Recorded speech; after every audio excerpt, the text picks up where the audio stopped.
Hola amigos, liquidación de esta máquina de 1 tonelada, una pasada. Nos llega un container en otro color y por eso la vamos a liquidar. Solamente por el color, viene exactamente igual, lleno de máquinas, iguales que esta. Presenta un cazo de 40 como la R15 en esta en Ripa con motor Kubota. Esta tiene motor Cub de un cilindro. Tenemos unos cilindros que son una auténtica pasada, mirad lo gordo que son, el tema de la cabina de metal, los mandos pilotados con doble bomba lleva, mirad qué suavidad, una auténtica pasada.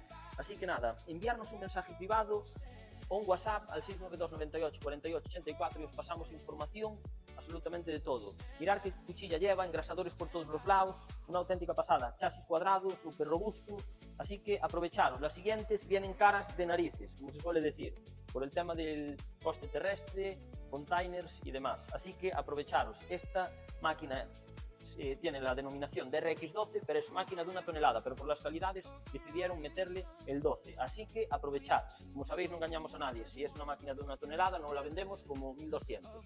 Así que nada, podéis venir aquí y verla sin compromiso. Gracias a todos por seguir viendo nuestros vídeos.